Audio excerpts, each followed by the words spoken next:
चलिए दोस्तों, आज हम आपको बताते हैं पितृपक्ष के बारे में।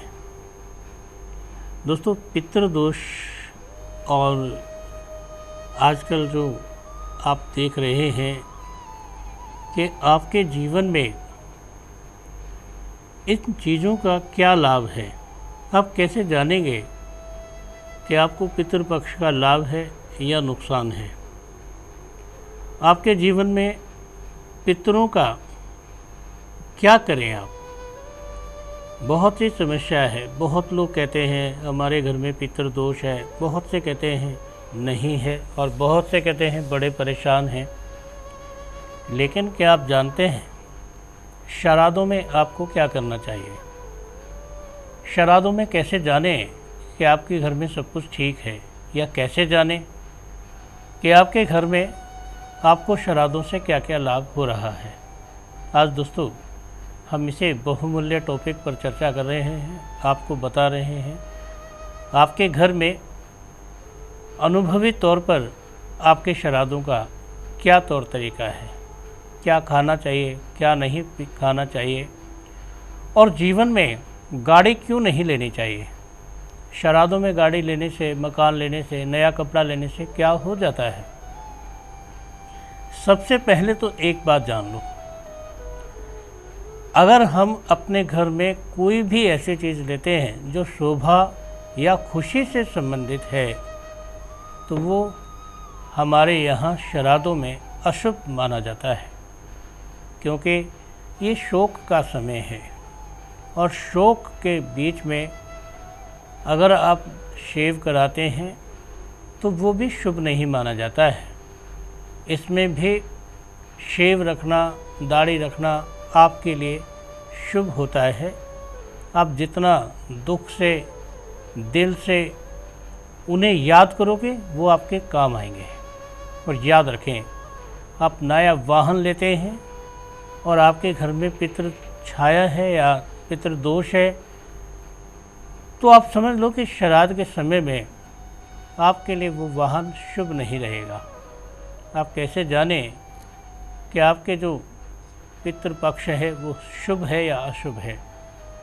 अगर आपको स्वप्न में आपके घर में आपको सपना नज़र आता है कि आपके जो पूर्वज हैं वो आपसे नाराज़ हैं, कुछ मांगते हैं, जैसे खाना मांगते हैं या कुछ भी मांगते हैं, तो इसका मतलब है कि आपके पितृ जो हैं आपसे नाराज़ हैं, रुष्ट हैं, रोते हैं, या किसी बुरे हालात में देखते हैं। तो आपको उनके लिए दान पुण्य करना चाहिए, गरीबों को भोजन खिलाना चाहिए, उनके नाम से कपड़े वस्त्र वगैरह दान करने चाहिए, और जैसा वो चाहते थे वैसा करना चाहिए। और यदि आपको स्वप्न में वो खुश नज़र आते हैं, स्वप्न में नज़र आता है कि वो आपको आशीर्वाद देते हैं, आपके साथ मंदिर में खड़े हैं, आपके साथ पूजा पाठ कर रहे हैं, तो ये बहुत ही शुभ है। इसका मतलब है आपके घर में जो श्राद्ध है वो शुभ है, और जो मनाते हैं उसका प्रभाव आपके घर में आपको मिल रहा है। कहते हैं दोस्तों, इन दिनों में अगर नौकरी आए, जॉब आए, कॉल आए, या कहीं से कोई खुशी का समाचार मिले तो इसका श्रेय हमारे पितरों को जाता है। और याद रखें, अगर हमारे घर में कोई नुकसान हो जाए, आग लग जाए, या कोई घटना घटित हो जाए, तो समझा जाता है कि पितरों का भार हमारे घर में पड़ रहा है।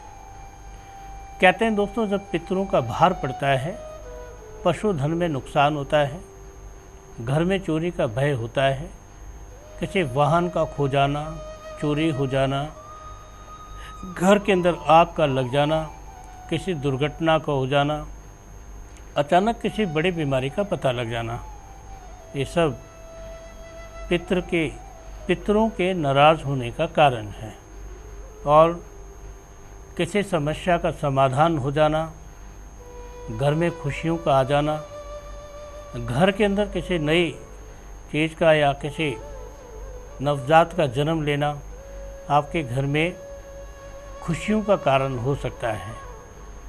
दोस्तों, वैसे तो ये जो पर्व है, ये जो है श्राद्ध है, इसमें पंडितों को बीच में लाना आवश्यक है। वही पूजा करें, उन्हीं के जो द्वारा है अनुष्ठान करना आपके लिए शुभ रहेगा। क्योंकि यदि आप कोई भी कार्य करते हैं तो उससे किसी न किसी त्रुटि के कारण आपसे कोई गलती भी हो सकती है। अगर आप ऐसा कुछ नहीं करते हैं तो आप कम से कम एक काम ज़रूर करें, अपने घर में पितरों का दिया जलाएं। और जो भी आप आपके घर में जैसा भी आपके पूर्वज या आपके घर से जो मान्यता चली आती है उसको ज़रूर करें। उसमें भोजन का खिलाना, नए कपड़ों का दान करना और गंगा जैसी जगह पर या गंगा जल से जुड़े हुए किसी जगह पर या किसी धार्मिक जगह पर जाकर किसी भी प्रकार का दान करना या पंडितों द्वारा पूजा का कराना बेहद शुभ होता है।